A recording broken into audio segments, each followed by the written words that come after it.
Hello everyone, board में आप सभी का स्वागत है। हम संदीप गुप्ता और आप हमारे प्यारे प्यारे विद्यार्थीगण। तो आज की इस क्लास में हम सभी 10th क्लास की फिजिक्स का जो फर्स्ट चैप्टर है जिसका नाम है प्रकाश का परिवर्तन, आज हम सभी प्रकाश के परिवर्तन से रिलेटेड कुछ वीवीआई ऑब्जेक्टिव क्वेश्चन डिस्कस करने वाले हैं। बहुत बहुत महत्वपूर्ण ऑब्जेक्टिव क्वेश्चन डिस्कस करने वाले। ओके, चलिए, तो आपको बता दें कि आज के सेशन में जो भी क्वेश्चन मिलेंगे वो आप सभी के फाइनल एग्जाम के लिए बहुत बहुत महत्वपूर्ण होंगे। साथ ही साथ जो अगस्त मंथ का मंथली एग्जाम होने वाला है बिहार बोर्ड, चाहे वो मंथली एग्जाम ले छह महीने एग्जाम ले, उस एग्जाम के लिए भी क्या है, बहुत महत्वपूर्ण साबित होने वाला है।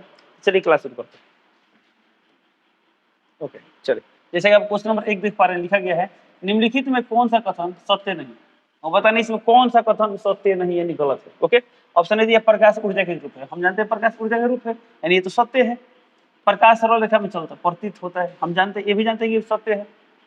समतल दर्पण प्रकाश का एक अच्छा अवशोषक है, तो ये गलत है। क्यों गलत है? तब जानते हैं समतल दर्पण क्या करता है, प्रकाश का अधिकांश भाग को परावर्तित करता है। क्या करता है? परावर्तित कर देता है। तो इसलिए क्या होगा, ऑप्शन नंबर सी क्या है, असत्य है। ओके, डी दिया है आभासी प्रतिबिंब को पर्दे पर प्राप्त नहीं किया जा सकता। ये तो सही बात है, हम जानते हैं वास्तविक प्रतिबिंब को पर्दा प्राप्त कर सकते हैं परंतु आभासी को नहीं कर सकते। तीन चारों ऑप्शन में ऑप्शन नंबर सी क्या है, असत्य है।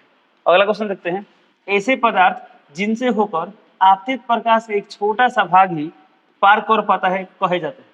ऐसे पदार्थ को हम क्या बोलते हैं, पारभासी पदार्थ बोलते हैं। तो ऑप्शन नंबर देखिए तो किसमें दिया, ऑप्शन नंबर सी में दिया, सिटी कर। ओके, चलिए अब चलते हैं अगला क्वेश्चन पे। अगला क्वेश्चन दिया है आपतन कोण होता है। तो हम जानते हैं आपतन कोण क्या होता है। तो मान लीजिए कोई दर्पण है, केसाऊ दर्पण हो सकता है, ठीक है, ये आपतित किरण है, टकराव इसे बोलते हैं परावर्तित किरण, और आपतन बिंदु को खींचा गया क्या होता है, अभिलंब होता है। तो आपतित किरण और अभिलंब के बीच कोण को हम क्या बोलते हैं, आपतन कोण बोलते हैं। कैसे डिनोट करते हैं, आई से डिनोट करते हैं। तो ऑप्शन देखते हैं किसमें दिया है। तो ऑप्शन ए दिया है आपतित किरण और दर्पण की सतह के बीच कोण, यानी ऑप्शन ए के अनुसार क्या बोल रहे हैं, ये वाला होगा आपतित किरण और दर्पण सतह, जो गलत है। ऑप्शन बी दिया परावर्तित किरण दर्पण सतह के बीच कोण, ये भी गलत है। सी दिया आपतित किरण और आपतन बिंदु को खींचे गए अभिलंब के बीच का कोण, तो ऑप्शन नंबर सी चाहिए। तो ऑप्शन सी कर देंगे। चलिए अगला क्वेश्चन देखते हैं, एक प्रकाश किरण एक समतल दर्पण पर लंबवत आपतित होती है। ध्यान देंगे, अब कोई समतल दर्पण है, एक प्रकाश किरण क्या होती है, लंबवत आती है, एकदम सीधा आती है। जब लंबवत आएगी तो क्या होगा, टकरा के एकदम इसी रास्ता पर जाएगी। तो पूछा गया परावर्तन कोण का मान क्या होता है, बताइए। ये वाला क्या है, परावर्तित किरण है, और यहाँ पर अभिलंब यही पे होगा। तो हम जानते हैं परावर्तित किरण और अभिलंब के बीच परावर्तन कोण कहते हैं। तो यहाँ पर बताइए परावर्तन कोण कितना है, 0 डिग्री। आपतन कोण भी कितना है, 0 डिग्री। बहुत बच्चे इसको देखो 90 टिक करते हैं, गलत बात है। तो परावर्तन कोण क्या होता है, अभिलंब और परावर्तित किरण। तो यहाँ परावर्तित किरण यहाँ पर गया है, अभिलंब भी यही वो होगा। तो जब दो रेखाएं एक दूसरे के ऊपर होती है तो कोण कितना होता है, 0 डिग्री होता है। यानी ऑप्शन नंबर क्या होगा, ए, तो 80 कर।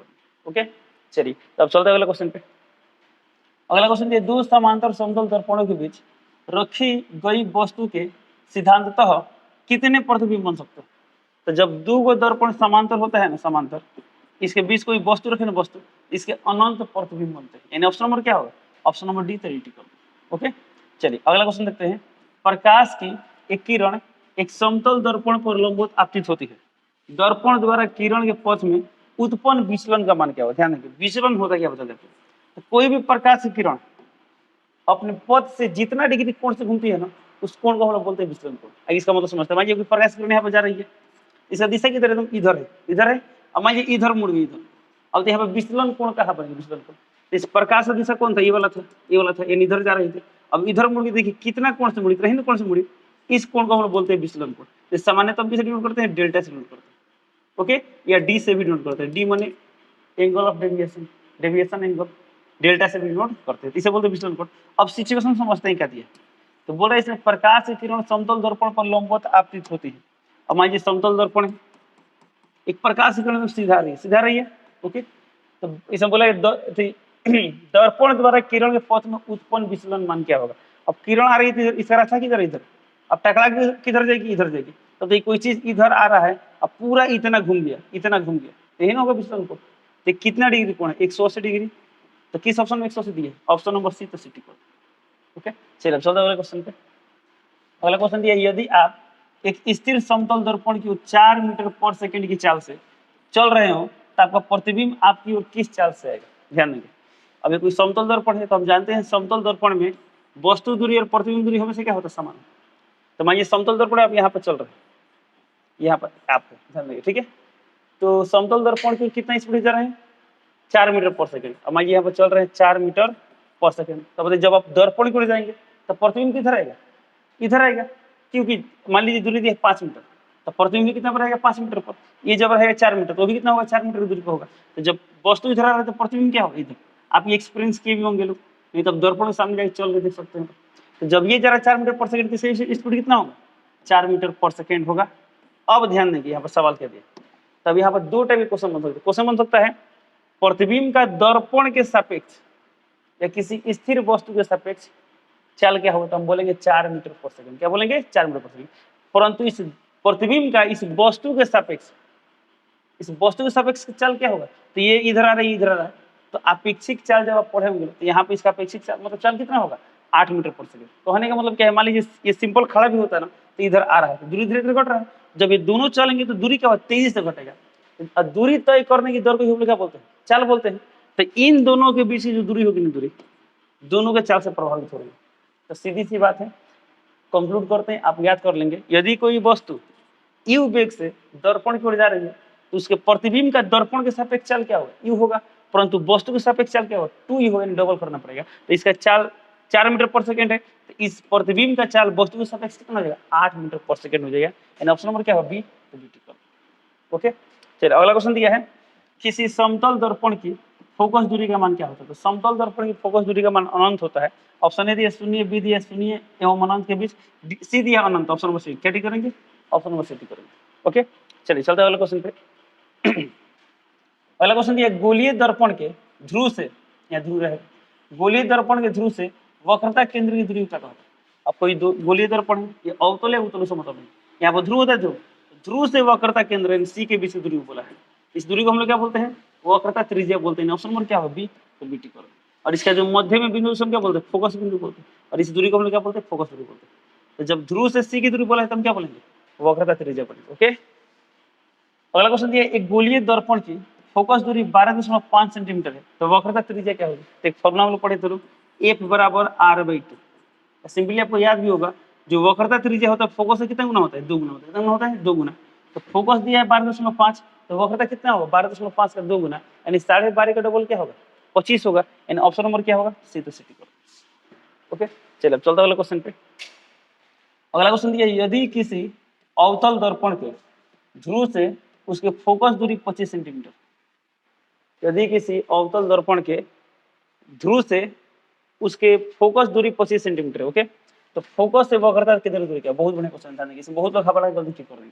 सवाल में क्या दिया है, अवतल दर्पण के ध्रुव, यहाँ पर ध्रुव होता है, तो ध्रुव से फोकस की दूरी, यहाँ पर क्या होता है फोकस होता है, तो यहाँ से यहाँ तक की दूरी कितना दिया है 25 सेंटीमीटर। ओके, इसके बाद से बोला है फोकस से वक्रता केंद्र की दूरी, तो यहाँ पर वक्रता केंद्र होता है, तो आपको यहाँ से यहाँ तक का दूरी बोला है। जब ये 25 से भी कितना होगा 25 सेंटीमीटर, ये पूरा 50 होगा। तो आपसे सिर्फ ये पूछा गया, तो इसका आंसर क्या होगा 25 सेंटीमीटर। इन ऑप्शन नंबर क्या होगा बी, तो बी टिक करो। ओके, चलिए अगला क्वेश्चन देखते हैं, निम्नलिखित में कौन सा कथन सत्य है।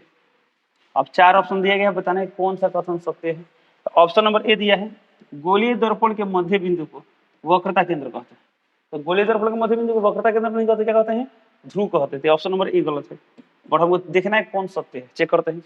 वास्तविक प्रतिबिंब वस्तु की अपेक्षा हमेशा सीधा होता है, ये भी गलत है, क्योंकि वास्तविक प्रतिबिंब क्या होता है, वस्तु के सापेक्ष उल्टा होता है। गोलीय दर्पण की वक्रता त्रिज्या r, उसकी फोकस दूरी क्या आधी होती है, ये गलत है, कि वक्रता त्रिज्या क्या होता है, फोकस से 2 गुना होता है। और लास्ट दिया आवर्धन का ऋणात्मक मान बताता है प्रतिबिंब वास्तविक है, बिल्कुल सही है। ऑप्शन नंबर क्या होगा, आपने चिन्ह परिपाटी में सीखा होगा कि आवर्धन का मान कभी प्लस में होता है कभी माइनस में होता है। तो प्लस में कब होता है, जब प्रतिबिंब आभासी होता है तो आवर्धन प्लस में होता है, जब प्रतिबिंब वास्तविक होता है तो क्या होता है माइनस में होता है।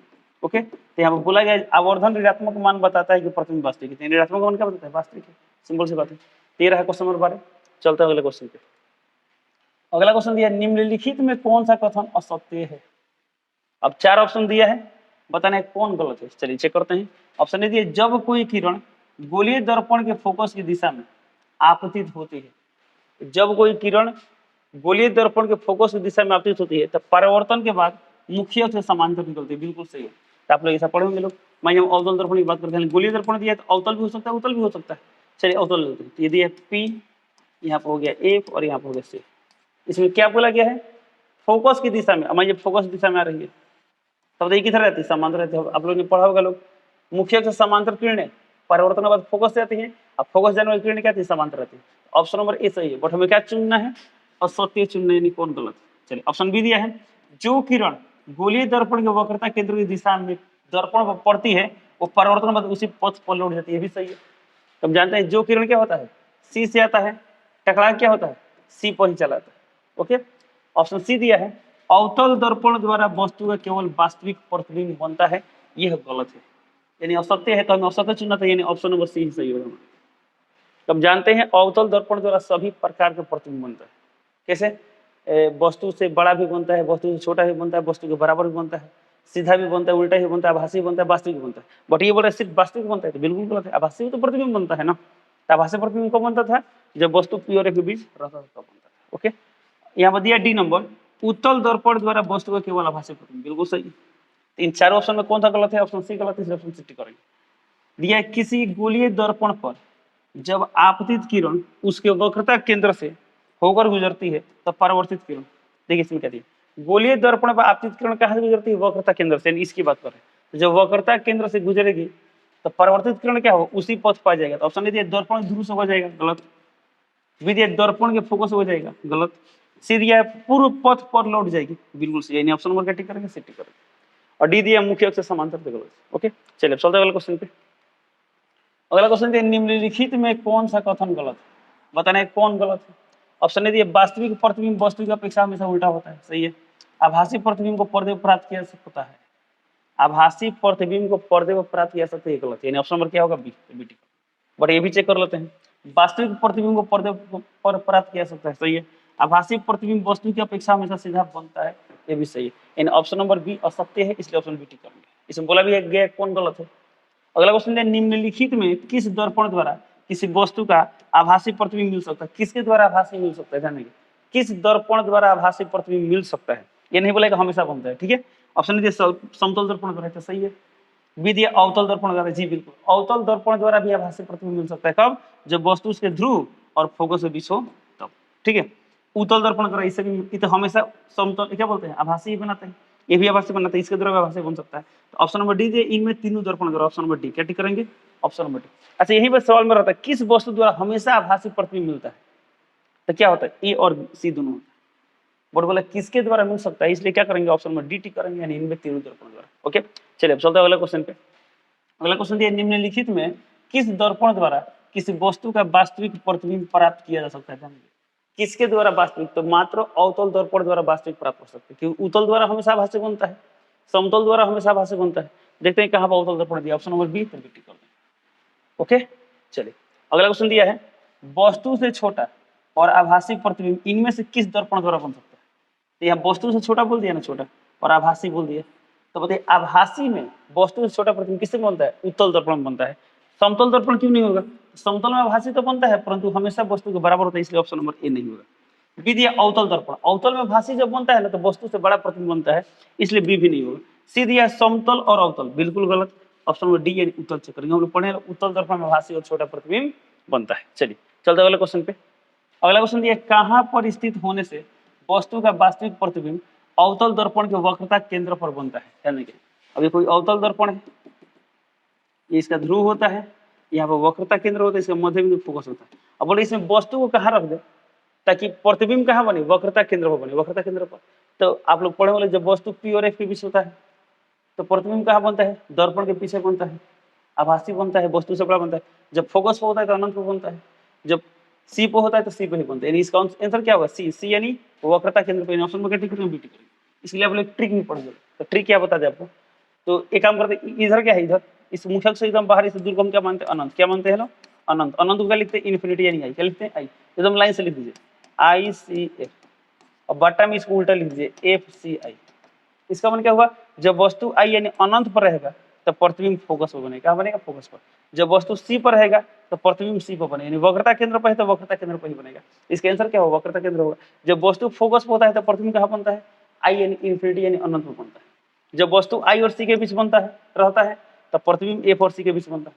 जब वस्तु सी और एफ के बीच रहता है तो प्रतिबिंब सी और आई के बीच बनता है। इस ट्रिक से आप क्या कर सकते हैं, इजीली बता सकते हैं, ठीक है। तो यहाँ क्वेश्चन दिया गया था कहां पर स्थित होने पर वस्तु का वास्तविक प्रतिबिंब अवतल दर्पण के वक्रता केंद्र बनेगा, सी पर कब बनेगा, जब वस्तु कहाँ रखेंगे, सी पर। मैं ये क्वेश्चन बोले कहाँ पर वस्तु को रखें कि प्रतिबिंब अनंत पर बनेगा। अच्छा अनंत पर बनाना है ना, तो वस्तु को फोकस पर रखेंगे, सिंपल सी बात। कहाँ पर रखें ताकि वस्तु का प्रतिबिंब फोकस पर बने, तो अनंत पर। कहाँ रखेंगे, अनंत पर। तो इसके द्वारा बता सकते। मैं जब ऐसे क्वेश्चन बोले कहाँ पर वस्तु को रखें ताकि प्रतिबिंब सी और एफ के बीच बने, अच्छा सी और एफ के बीच बने, तो सी और आई के बीच रखेंगे, सिंपल सी बात। तो सी क्या है, वक्रता केंद्र, आई क्या है, अनंत। ओके, तो इस कॉन्सेप्ट से आप ऐसे सवाल का जवाब दे सकते हैं। चलिए चलते अगले क्वेश्चन पे। वस्तु से बड़ा आभासी प्रतिबिंब किस दर्पण से प्राप्त होता है। आभासी दिया है, अब वस्तु से बड़ा दिया है, तो क्या होगा, अवतल दर्पण होगा। क्या होगा, अवतल। इन ऑप्शन नंबर क्या होगा, ए तो 80। ओके चलिए चलते अगले क्वेश्चन पे। अगला क्वेश्चन दिया, अवतल दर्पण द्वारा किसी वस्तु का बन सकता है। ऑप्शन ए दिया केवल आभासी प्रतिबिंब, केवल वास्तविक प्रतिबिंब। सी दिया है ए और बी दोनों, तो ऑप्शन नंबर सी होगा। यानी क्या होगा, ए और बी दोनों होगा, यानी आभासी बन सकता है, वास्तविक बन सकता है। ओके अगला क्वेश्चन दिया, एक अवतल दर्पण से वस्तु यानी बिंब की स्थिति ध्रुव और फोकस के बीच हो, यानी पी और एफ के बीच हो, तब प्राप्त प्रतिबिंब होता है। क्या होता है, आभासी होता है, वस्तु से बड़ा होता है। ऑप्शन दिया वास्तविक और बड़ा, गलत। बी दिया वास्तविक और छोटा, गलत। सी दिया आभासी, तो आभासी और बड़ा, ऑप्शन नंबर सी। क्या टिक करेंगे, ऑप्शन नंबर सी टिक करेंगे। ओके चलिए चलते अगला क्वेश्चन पे। अगला क्वेश्चन दिया, एक उत्तल गोलीय दर्पण से प्रतिबिंब बनता है, आभासी, वास्तविक, आकार में बड़ा, उल्टा। तो ऑप्शन नंबर ए होगा। क्या होगा, आभासी, यानी हमेशा आभासी बनता है। एक दर्पण से किसी भी दूरी पर रखी एक वस्तु का सीधा प्रतिबिंब प्राप्त होता है, दर्पण हो सकता है। अब एक दर्पण से कितना हो दूरी पर वस्तु को रख दे, वस्तु का हमेशा सीधा प्रतिबिंब प्राप्त हो रहा है, तो दर्पण क्या होगा, तो दर्पण समतल भी हो सकता है, उत्तल भी हो सकता है। तो ऑप्शन ए दिया केवल समतल, बी दिया केवल उत्तल, सी दिया समतल अथवा उत्तल, तो ऑप्शन नंबर सी। क्या टिक करेंगे, सी। अच्छा यही क्वेश्चन में ऐसा रहता, एक वस्तु को दर्पण के सामने कहीं भी रख रहे हैं तो हमेशा आभासी और बराबर प्रतिबिंब बन रहा है। क्या बन रहा है, बराबर प्रतिबिंब। तो क्या होता है, केवल समतल होता है। क्या होता है, केवल समतल। बट इसका आंसर होगा सी, क्योंकि हमेशा आभासी प्रतिबिंब समतल में बनता है और उत्तल में बनता है। ओके और यहाँ पे बोला हमेशा सीधा बनता है, तो सीधा वही आभासी सीधा। ओके चलिए चलते अगले क्वेश्चन पे। अगला क्वेश्चन दिया, यदि किसी दर्पण द्वारा बने प्रतिबिंब का आकार हमेशा वस्तु के आकार बराबर, तो हमेशा वस्तु के आकार के बराबर है, तो दर्पण क्या होगा, समतल है। ऑप्शन क्या टिक करेंगे, टिक करेंगे। ओके अगला क्वेश्चन दिया है, अवतल दर्पण से बनने वाला वास्तविक प्रतिबिंब तब बड़े आकार का होता है जब वस्तु दर्पण के, अब जानेंगे, ये होता है पी, यहाँ पे होता है एफ और यहाँ पे होता है सी। अब बोला गया वास्तविक और बड़ा, क्या बोला गया, वास्तविक और बड़ा। तो ये तो कम एफ पर है, अच्छा इधर रहे तबे वास्तविक प्रतिबिंब बनता है। एफ इधर क्या होता है, हमेशा आभासी बनता है। क्या बनता है, आभासी। इसे बोला गया अवतल दर्पण से बनने वाला वास्तविक प्रतिबिंब तब बड़े आकार का होता है जब वस्तु दर्पण के कहाँ पर हो। ओके अच्छा एक बताइए, यहाँ पर होता है तो क्या होता है, वस्तु यहाँ पर है तो प्रतिबिंब अनंत हो बनेगा, तो अत्यंत बड़ा बनेगा। क्या बनेगा, अत्यंत बड़ा, यानी अनंत हो बनेगा। जैसे इधर आएंगे प्रतिबिंब आकार घटेगा घटेगा घटेगा घटेगा, यानी एफ और सी के बीच कहीं भी रहे है ना, जब वस्तु एफ और सी के बीच रहता है तो प्रतिबिंब आकार क्या होता है, वस्तु से बड़ा होता है। वस्तु से क्या होता है, बड़ा। जैसे ही सी पर है, सी पर तो उसके बराबर होता है, उसके बराबर। सी की इधर क्या छोटा हो जाएगा, और जैसे अनंत हो जाएगा तो बहुत बहुत बहुत छोटा हो जाएगा। इसका आंसर क्या होगा, जब वस्तु एफ और सी के बीच रहता है तो प्रतिबिंब वास्तविक और बड़ा बनता है। क्या बनता है, वास्तविक और बड़ा। तो ऑप्शन दिया वक्रता केंद्र पर, गलत। इस स्थिति में क्या होता है, बराबर प्रतिबिंब बनता है वक्रता केंद्र और फोकस के बीच। जी बिल्कुल, सी और एफ, सी माने वक्रता केंद्र, एफ माने फोकस। जब सी और एफ के बीच होता है तो प्रतिबिंब वास्तविक और बड़ा बनता है, यानी ऑप्शन नंबर क्या टिक करेंगे, बी टिक करेंगे। ओके चलिए अगला क्वेश्चन देखते हैं। अगला क्वेश्चन दिया है, एक अवतल दर्पण के मुख्य अक्ष के लंबवत इतना सेंटीमीटर आकार की एक वस्तु रखी है, दर्पण से वस्तु की दूरी दर्पण के वक्रता त्रिज्या के बराबर है, तो प्रतिबिंब आकार क्या होगा, ध्यान देंगे। तो वस्तु की दूरी क्या है, वक्रता त्रिज्या के बराबर है। इसका माने क्या हुआ, एक मान लीजिए अवतल दर्पण है, ये पी होता है, यहाँ पर एफ है और यहाँ पर सी है। अब वस्तु कहाँ रखा गया है, तो वक्रता त्रिज्या के बराबर वस्तु दूरी, यानी वस्तु कहाँ रखा गया है, वक्रता केंद्र पर यहाँ पर रखा गया। तो जब वस्तु यहाँ पर रखे हैं तो हम पढ़े थे लोग, जब वस्तु वक्रता केंद्र पर होता है अवतल दर्पण के सामने, तब प्रतिबिंब वक्रता केंद्र पर ही बनता है और दोनों का साइज समान होता है। दोनों साइज क्या होता है, समान होता है। तो जब वस्तु कितना सेंटीमीटर करता है, 1.5 सेंटीमीटर, तो प्रतिबिंब भी क्या होगा, 1.5 होगा। इन ऑप्शन नंबर क्या होगा, सी, तो सी टिक करें। ओके अगला क्वेश्चन दिया है, एक वास्तविक वस्तु, चलिए कोई बात नहीं, एक वस्तु का उत्तल दर्पण द्वारा बने प्रतिबिंब के लिए निम्नलिखित में कौन सा कथन सत्य है। एक वस्तु का उत्तल दर्पण द्वारा बने प्रतिबिंब, यानी उत्तल दर्पण द्वारा प्रतिबिंब बनने की बात कर रहा है, तो कौन असत्य है, हमें क्या पहचानना है, कौन कथन असत्य है, नहीं गलत। चलिए प्रतिबिंब सीधा बनता है, सही है। प्रतिबिंब वास्तविक बनता है, ये असत्य है। ऑप्शन बी क्या टिक करेंगे, ऑप्शन बी टिक करेंगे। चलिए बाकी भी चेक कर लेते हैं। प्रतिबिंब वस्तु की अपेक्षा आकार में छोटा बनता है, ये भी सही है। प्रतिबिंब दर्पण के ध्रुव और फोकस के बीच बनता है, ये भी सही है। इन ऑप्शन नंबर क्या गलत है? बी गलत है। चलते हैं अगले क्वेश्चन पे। अगला क्वेश्चन दिया, यदि सूर्य प्रकाश किसी अवतल दर्पण के प्रधान अक्ष के समांतर दर्पण पर आपतित हो रहा है और प्रतिबिंब दर्पण के ध्रुव से 30 सेंटीमीटर की दूरी पर बन रहा हो तो दर्पण की वक्रता त्रिज्या क्या होगी? पहली बात, अवतल दर्पण है, सूर्य से आने वाली किरणें क्या होंगी? समांतर। समांतर किरणें कहाँ पर मिलती है? हम जानते हैं फोकस पर कहाँ मिलती है? जिस बिंदु मिलती है उसे फोकस बोलते हैं। तो यानी जहाँ प्रतिबिंब बना है वो फोकस होगा, यानी फोकस पर प्रतिबिंब बना है। तो ये प्रतिबिंब कितना दूरी पर बना है? 30 सेंटीमीटर पर। इसका मतलब क्या हुआ? वो फोकस दूरी है, यानी ये वाला क्या है? फोकस दूरी है। क्या है? फोकस दूरी। बताइए, जब फोकस दूरी का मान दिया 30 सेंटीमीटर तो वक्रता त्रिज्या कितना होगा? तो वक्रता त्रिज्या फोकस का दुगुना होता है, यानी 30 गुना 60 हो गया। यानी ऑप्शन नंबर क्या होगा? सी, सिटी कर। ओके, चलिए अगला क्वेश्चन दिया है, 20 सेंटीमीटर फोकस दूरी के एक अवतल दर्पण में किसी वस्तु की उसके वास्तविक प्रतिबिंब से न्यूनतम दूरी होती है। चलिए ध्यान देंगे, 20 सेंटीमीटर फोकस दूरी का अवतल दर्पण। अच्छा, इस सवाल में क्या दिया है? अवतल दर्पण है, ये पी है, एफ है, सी है। ये कितना दिया है? 20 सेंटीमीटर। ध्यान देंगे, यहां से लेकर यहां तक। तो बोला गया है फोकस दूरी के अवतल दर्पण में किसी वस्तु की उसके वास्तविक प्रतिबिंब से न्यूनतम दूरी क्या होती है? अच्छा बताइए, कहीं वस्तु रखेंगे तो प्रतिबिंब बनेगा, तो वास्तविक प्रतिबिंब तो कंफर्म है एफ और इससे बीच बनेगा। तो मान लीजिए एफ पर वस्तु को रख दें तो प्रतिबिंब अनंत बनेगा। तो ये दूरी क्या होगा? मैक्सिमम हो जाएगा। क्या हो जाएगा? मैक्सिमम। मान लीजिए वस्तु यहाँ रखे तो प्रतिबिंब इधर बनेगा, तो कुछ ना कुछ दूरी हुआ है ना। तो कहाँ पर ये दूरी न्यूनतम होगा? तो हम जानते हैं जब वस्तु को रखते हैं सी पर तो प्रतिबिंब बनता है सी पर। तो इस स्थिति में दूरी क्या है? न्यूनतम है। तो न्यूनतम दूरी कितना है? 0 है। तो कहीं देखिए 0 दिया है, ऑप्शन नंबर डी में दिया है, तो डी टी करेंगे। इसका माने क्या? अवतल दर्पण में वस्तु और वास्तविक प्रतिबिंब के बीच की न्यूनतम दूरी क्या हो सकता है?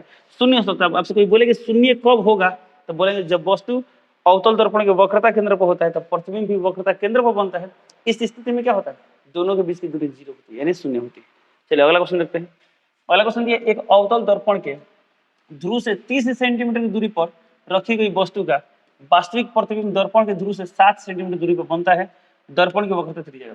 चलिए ध्यान दीजिए, अवतल दर्पण के ध्रुव से 30 सेंटीमीटर पर रखी वस्तु का वास्तविक प्रतिबिंब, पी, यहाँ पर एफ और यहाँ पर सी। ओके, तो बोला अवतल दर्पण के ध्रुव से कितना दूरी पर रख रहे हैं? 30 सेंटीमीटर पर। तो मान लीजिए 30 पर रख रहे हैं वस्तु को, तो प्रतिबिंब कहाँ बन रहा है? 60 की दूरी पर बनता है। दर्पण की वक्रता त्रिज्या निकालना। क्या निकालना? काम करने से फॉर्मूला सॉल्व करते हैं। ठीक है, ठीक है सर। सबसे पहले इस सवाल में क्या दिया था? जब भी ऐसा क्वेश्चन है न्यूमेरिकल टाइप क्वेश्चन, जो फिगर से बनेगा उसको बना लेंगे।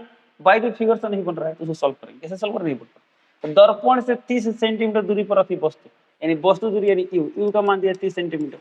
अब देखिए वस्तु दूरी प्लस में माइनस में, चिन्ह परिपाठ के अनुसार क्या होता है? माइनस में, तो माइनस में लिखना। फिर बोला कि वास्तविक प्रतिबिंब ध्रुव से 60 सेंटीमीटर बनता है, तो प्रतिबिंब दूरी कौन लिखते हैं? भी। अब भी का मान दिया 7 सेंटीमीटर, तो वास्तविक बनता है तो प्रतिबिंब दूरी क्या होगा? माइनस में होगा, तो माइनस लिखिए। तो बोला गया वक्रता त्रिज्या का मान क्या? आर इक्वल टू है। तो पता है आर का मान कब निकाल पाएंगे? जब फोकस का मान पता हो। तो बताइए यू दिया है, भी दिया है, एफ निकालना है, तो कौन फॉर्मूला यूज करेंगे? दर्पण सूत्र। तो दर्पण सूत्र के अनुसार क्या होता है? 1/v plus 1/u equal to 1/f। Value put करेंगे। बताइए 1/v, भी का मान कितना है? -60 प्लस 1/u, यू का मान कितना है? -30, 1/f, एफ का मान निकालना है। चलिए सॉल्व करते हैं। ये कितना इसे ले सकते हैं? -1/60 प्लस माइनस माइनस 1/30 बराबर 1/f। इसको सॉल्व करें तो कितना आएगा? एलसीएम कितना आएगा? 60। यहाँ पर आ गया -1 और -30 दूना 60 यानी 1/f। इसे सॉल्व करें कितना आएगा? यहाँ पर -3/60 और बराबर 1/f। तो कितना आ गया? 20 3 60, यानी एफ का मान आ गया -20 सेंटीमीटर। तो सर एफ का मान माइनस में क्यों आ रहा है? तो हम पढ़े चलो अवतल दर्पण की फोकस दूरी क्या होती है? ऋणात्मक होती है, माइनस में होती है। चिन्ह परिपाटी के अनुसार माइनस में होती है। अब फोकस आ गया -20 सेंटीमीटर, तो इसका मान वक्रता त्रिज्या कितना होगा? 40 होगा। तो कहेंगे कि 40 थी, ऑप्शन लीजिए 30 सेंटीमीटर से कम, 30 सेंटीमीटर से अधिक, 60 सेंटीमीटर से कम, 60 सेंटीमीटर से कम। तो बताइए 40 सेंटीमीटर कहाँ पर आएगा? 30 से कम ही गलत है। 60 सेंटीमीटर से अधिक, ऑप्शन सी दे 30 से अधिक, 40 से 60 से कम, यानी ऑप्शन नंबर सी। क्या करेंगे? ऑप्शन नंबर सी करेंगे। क्या करेंगे? ऑप्शन नंबर सी करेंगे। ओके, चलिए ये पता है, ये जो क्वेश्चन है ना, जब ऑप्शन देखिए कभी सवाल आप ध्यान से पढ़िए, जब ऑप्शन पे आएंगे ना तो बहुत बार सवाल क्या होता है? ऑप्शन देखकर जल्दी से बनते हैं। तब देखिए इसमें वक्रता त्रिज्या का एग्जैक्ट मान पूछा है, माने वक्रता त्रिज्या का मान पूछा है, बट ऑप्शन में क्या दिया? 30 से कम, 60 से अधिक, यानी आपको एग्जैक्ट मान नहीं बताना किससे कम किससे अधिक। तो इसे तो हम लोग पूरा एग्जैक्टली वैल्यू निकालिए कितना का, बट आप ऑप्शन देख के भी बता सकते हैं क्या होगा, कैसे? चलिए वो भी बताते हैं, तो ध्यान देंगे। तो सबसे पहला बात सवाल में क्या दिया? तो सवाल में दिया है अवतल दर्पण के ध्रुव से कितनी दूरी पर वस्तु रखी है? 30 सेंटीमीटर दूरी पर वस्तु रखी गई। अब जब वस्तु रखा गया 30 पर, अब प्रतिबिंब कितना बन रहा है? प्रतिबिंब बन रहा है 60 पर। प्रतिबिंब कितना बन रहा है बाबू? 60 पर। ध्यान देंगे, ये अवतल दर्पण है, वस्तु रखे हैं मान लेते हैं यहाँ पर, तो प्रतिबिंब बन रहा है यहाँ पर। ध्यान दें, अब ये वस्तु इधर है, प्रतिबिंब इधर है, ये कब बनता है? जब ये वस्तु कहाँ पर है? फोकस के बाहर और वक्रता केंद्र के अंदर, तभी नहीं ऐसा होता है। जब फोकस के बाहर है, वक्रता केंद्र के अंदर है, तब ऐसा बनता है। अब देखिए इसमें क्या बोलेगा, 30 की दूरी पर वस्तु है, 30 सेंटीमीटर, ठीक है। तो अवतल दर्पण की वक्रता त्रिज्या का मान क्या? अब ये तो ये सी और वक्रता त्रिज्या यहाँ पर होगा। अब वस्तु है 30 पर, कितना पर है? 30 पर। इसका मान क्या हुआ? ये जो वक्रता त्रिज्या इससे कम है, इसे क्या है? कम है। ये दिया है कि वक्रता त्रिज्या 30 से कम होगा, 30 से कम है, इसके अनुसार इधर होगा, तो जो गलत है हम लोग देख रहे हैं 30 से अधिक होगा, क्या होगा 30 से अधिक? तो ऑप्शन नंबर ए गलत। बी दिया 60 से अधिक, अब दी 60, तो 60 यानी यहाँ पर 60 है, ये कितना है? 60 सेंटीमीटर। तो क्या वक्रता केंद्र इसके इधर है कि इसके इधर है? इधर है ना, यानी 60 से कम है। क्या है? 60 से कम है। तो क्या निष्कर्ष निकला? 30 से अधिक और 60 से कम, यानी ऑप्शन नंबर क्या होगा? सी। सी टी कर। यदि आप क्वेश्चन पढ़कर ऑप्शन पढ़े तो ऑप्शन के आधार पर भी क्या कर सकते हैं? क्वेश्चन का आंसर बता सकते हैं क्या होगा। ओके, चलिए चलते अगले क्वेश्चन पे। अगला क्वेश्चन दिया है, एक वस्तु 15 सेंटीमीटर फोकस दूरी वाले अवतल दर्पण के सामने 10 सेंटीमीटर की दूरी पर रखी है, वस्तु का प्रतिबिंब बनेगा। ओके, फोकस दिया है 15, ध्यान देंगे, ये 15 तक फोकस है, 15 सेंटीमीटर दिया, ये 15 है, और वस्तु का रखा गया 10, तो 10 माने फोकस के अंदर रखा गया है, अंदर। तो जब कोई वस्तु अवतल दर्पण के फोकस के अंदर रहता है, पी और एक के बीच रहता है, तो प्रतिबिंब कैसा बनता है? आभासी और बड़ा बनता है।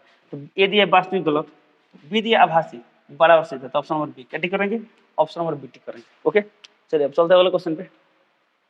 अगला क्वेश्चन दिया, यदि वस्तु 40 सेंटीमीटर फोकस दूरी के उत्तल दर्पण से 40 सेंटीमीटर दूर स्थित हो, ध्यान दें, 40 सेंटीमीटर फोकस दूरी के उत्तल दर्पण से 40 सेंटीमीटर दूर स्थित हो, तो उसके और उसके प्रतिबिंब के बीच की दूरी क्या होगी? ध्यान दें, अब इसमें क्या निकालना है? वस्तु और प्रतिबिंब के बीच की दूरी निकालना है। बहुत इंटरेस्टिंग क्वेश्चन है, ध्यान दें, इसका मतलब समझिए।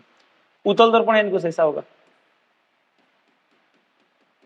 ये क्या होगा? P, यहाँ पे होगा F और यहाँ पे होगा C। ओके, बोले यदि वस्तु 40 सेंटीमीटर फोकस दूरी के, अब इसका फोकस दूरी कितना दिया? 40, यानी F का मान दिया 40 सेंटीमीटर, और हम जानते हैं उत्तल दर्पण का फोकस दूरी धनात्मक होता है, तो प्लस में लिए, ठीक है। उत्तल दर्पण से 40 सेंटीमीटर दूरी स्थित वस्तु, यानी इधर कहीं वस्तु है, कितना दूरी पर है? ये है 40 की दूरी पर, यानी U का मान दिया है -40 सेंटीमीटर। ध्यान दें, तो बोला गया है कि उसके प्रतिबिंब के बीच की दूरी क्या होगी। अब बताइए, तो प्रतिबिंब कहाँ बन रहे पता होना चाहिए, तो थोड़ा सा देखते हैं ऑप्शन के अनुसार क्या है। ओके, तो पहला बात बताइए, फोकस दूरी दिया है 40, यानी 40 है, और ये भी दिया है 40, तो 40 कितना होगा? 80। तो कंफर्म में वस्तु कहाँ, प्रतिबिंब कहाँ बनता है? पी और एफ के बीच में, इधर ना कहीं बनेगा। तो मान लीजिए इधर कहीं प्रतिबिंब बनेगा, इधर क्या बनेगा? प्रतिबिंब बनेगा, मानते हैं यहाँ पर प्रतिबिंब बनेगा। तो ये कंफर्म में प्रतिबिंब और वस्तु के बीच की दूरी क्या होगा? 80 से कम होगा। क्या होगा? 80 से कम और 40 से अधिक। तो ऑप्शन ए दिया है 80, बिल्कुल गलत। सी दिया 0, ये भी गलत। डी दिया अनंत, ये भी गलत। ऑप्शन नंबर क्या होगा? बी। यानी बिना इस न्यूमेरिकल क्वेश्चन को सॉल्व किए भी आप सही आंसर तक चले। बट मान लीजिए यहीं ऑप्शन दिया होता 60, 70, 65, तब क्या करना होता? आपको सॉल्व करना पड़ता था। कैसे सॉल्व करते हैं? तो ए पे दिया, यू दिया, आप यहाँ पर भी निकालते। क्या निकालते? भी। जब यहाँ पे भी निकालते तो ये दर्पण सूत्र इसको भी निकालेंगे, तो मान लेते हैं भी का मान आता कितना? 20, पक्का इसमें 20 आएगा, तब ना 60 आएगा। तो जब ये 20 आता तो यहाँ पर 40 से 20 होता, 40 20 कितना होगा? 60, 60 टिक। ओके, तो आप फॉर्मूला से भी सॉल्व कर सकते हैं, या कॉन्सेप्ट लगाएंगे तो जल्दी आंसर आ जाएगा। तो जब एग्जाम में समय कम रहता है तो क्या करते हैं, इसी तरह सोच के कॉन्सेप्ट लगा के सवाल को बनाते हैं। ठीक है, देखिए सवाल का देखिए, निर्देशांक चिन्ह परिपाटी में सभी दूरियां मापी जाती है। तो सभी दूरी कहाँ से मापा जाता है? ध्रुव से मापा जाता है। तो ऑप्शन दिया फोकस से गलत, बी दिया वक्रता केंद्र से गलत, सी दिया ध्रुव से, ऑप्शन नंबर टिक करेंगे, सी टिक करेंगे। ओके, चलो चलते हैं अगले क्वेश्चन पे। अगला क्वेश्चन दिया, निर्देशांक चिन्ह परिपाटी के अनुसार दर्पण, यहाँ पर दर्पण रहेगा, दर्पण सूत्र है। अब दर्पण सूत्र क्या है? तो हम जानते हैं 1/v + 1/u = 1/f। ओके, तो 1/v + 1/u, देखिए यहाँ पर दिया है 1/v + 1/u = 1/f, यानी ऑप्शन नंबर सी। क्या टिक करेंगे? ऑप्शन नंबर सी टिक करेंगे। निर्देशांक चिन्ह परिपाटी के अनुसार गोलीय दर्पण के लिए आवर्धन का सूत्र होता है, तो आवर्धन है m, तो m बराबर होता है h'/h। ये दर्पण के लिए भी सही है, लेंस के लिए भी सही है, लेकिन जब हम आते हैं दर्पण के लिए तो m का फॉर्मूला होता है -v/u, और जब आता है लेंस के लिए तो होता है v/u। इसमें किसके लिए पूछा गया है? गोलीय दर्पण के लिए तो क्या होगा? -v/u, यानी ऑप्शन नंबर क्या होगा? ऑप्शन नंबर होगा डी। क्या करेंगे? चलिए चलते अगले क्वेश्चन पे। अगला क्वेश्चन दिया है, किसी समतल दर्पण द्वारा उत्पन्न आवर्धन होता है। तो समतल दर्पण द्वारा हमेशा प्रतिबिंब प्लस में बनता है, माने क्या बोलते हैं, आभासी बनता है। तो आभासी के लिए आवर्धन प्लस होता है, तो माइनस होता है या नहीं होगा, शून्य नहीं होगा। ऑप्शन नंबर बी, क्या टिक करेंगे? क्यों होता है 1? तो 1 का रीजन क्या है? तो हम लोग पढ़े लो, एम का फॉर्मूला होता है एच डैश बटा एच, और जब एम का मान 1 रहेगा तो एच डैश बटा एच, तो यहाँ से क्या आएगा, एच डैश बराबर एच। और हम लोग पढ़े भी हैं लोग, क्या पढ़े हैं, तो हम लोग पढ़े हैं लोग कि समतल दर्पण में वस्तु की ऊंचाई प्रतिबिंब ऊंचाई बराबर होती है। अब इसे सोचिए, जब ये दोनों बराबर है, कोण कितना आएगा, एक ही ना आएगा, इसलिए आवर्धन का मान क्या होता है, 1 होता है। ठीक है, तब इसे याद कर लेंगे, समतल दर्पण द्वारा उत्पन्न आवर्धन का मान क्या होता है, +1 होता है। अगला क्वेश्चन दिया, एक वस्तु को 20 सेंटीमीटर वक्रता त्रिज्या के उत्तल दर्पण के सामने 40 सेंटीमीटर पर रखा जाता है। ध्यान देंगे, 20 सेंटीमीटर वक्रता त्रिज्या के उत्तल दर्पण के सामने 40 सेंटीमीटर दूरी पर रखा जाता है। चलिए, तो ऑप्शन ने दिया वास्तविक, तो वास्तविक तो होगा नहीं, उत्तल दर्पण में वास्तविक प्रतिबिंब बनता है, नहीं बनता है ना, तो ऑप्शन नंबर ए और बी यहीं खत्म हो गया। अब या तो सी होगा नहीं तो डी होगा। अब क्या होगा चेक करते हैं। तो सवाल दिया, एक वस्तु को 20 सेंटीमीटर वक्रता त्रिज्या वाला उत्तल दर्पण, ध्यान देंगे, तो यहाँ तक सी होता है। तो ये दिया है पूरा 20, तो फोकस तक क्या होगा, फोकस तक ये होगा 10 सेंटीमीटर, सिंपल सी बात। तो बोला कि 20 सेंटीमीटर वक्रता त्रिज्या वाले उत्तल दर्पण के सामने 40 सेंटीमीटर पर, अब यहाँ से 40 कितना दूरी पर रखा गया है, 40 सेंटीमीटर वस्तु को रखा गया, क्या रखा गया, वस्तु रखा गया। ठीक है, तो बोला गया प्रतिबिंब, तो प्रतिबिंब वास्तविक नहीं होगा, तो ये दोनों में आभासी दिया है ना, तो दोनों में कौन सही है चेक करते हैं। तो यदि आभासी और दर्पण के सामने, तो क्या कभी दर्पण के सामने इधर बनेगा, नहीं तो बनेगा, हम तो जानते हैं दर्पण के पीछे बनता है, तो यही चला गया। डी दिया आभासी और दर्पण के पीछे, तो ऑप्शन नंबर डी, क्या ठीक करेंगे, यानी बिना सॉल्व किए से बता सकते हैं। यदि आपके दिमाग में से देखिए इतना बात आया था कि आभासी प्रतिबिंब दर्पण के पीछे बनता है, तो ये तीनों ऑप्शन गलत है, ऑप्शन नंबर क्या टिक करते हैं, डी टिक करते हैं।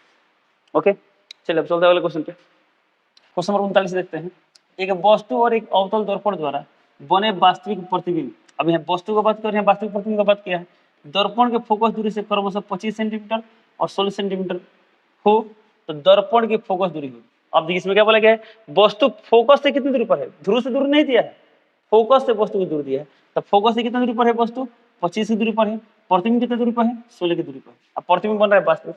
अब ऐसा सिचुएशन को पॉसिबल है, तो बोला फोकस दूरी ज्ञात करें। तो देखिए ये न्यूमेरिकल क्वेश्चन है, तो आप न्यूमेरिकली सॉल्व कर सकते हैं, बट कोशिश करेंगे ना, जब ऑब्जेक्टिव में क्वेश्चन है तो बिना न्यूमेरिकल के सॉल्व किए फोटो देख आइडिया लगाएंगे क्या हो सकता है। ठीक है, चलिए हम दोनों तरीके बता रहे हैं, न्यूमेरिकल के रूप में भी सॉल्व करेंगे और फोटो देखे हुए बताएंगे। तो देखिए इसमें अवतल दर्पण की बात की तो हम क्या करेंगे, अवतल दर्पण बनाएंगे।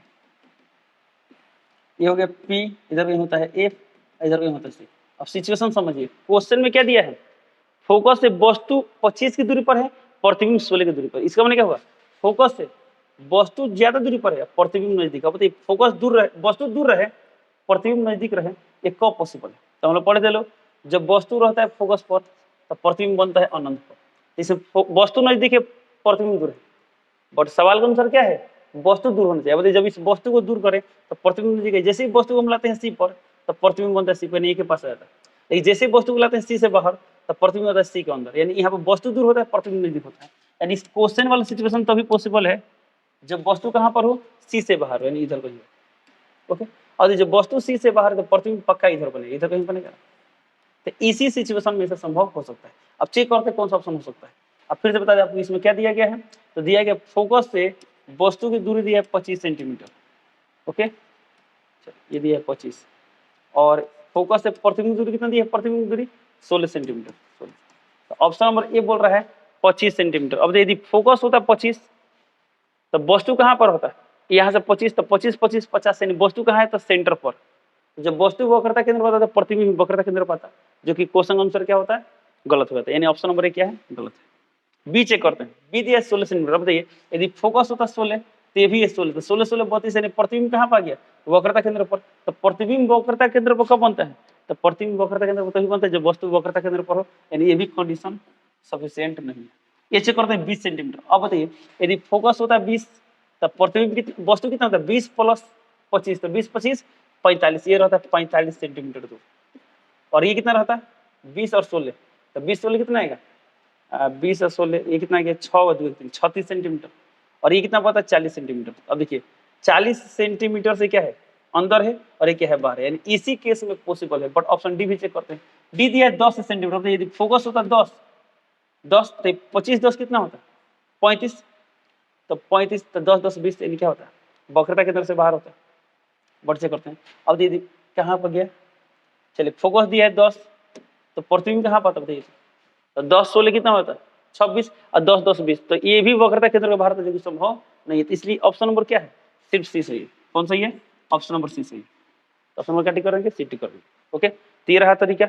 अब आते हैं न्यूमेरिकली सॉल्व करते हैं। क्या सॉल्व करते हैं? न्यूमेरिकली। तो न्यूमेरिकली कैसे सॉल्व करेंगे? अब देखिए क्वेश्चन में क्या दिया है, तो क्वेश्चन में बोला गया है ना, चलिए इसको थोड़ा सा मिटाते हैं।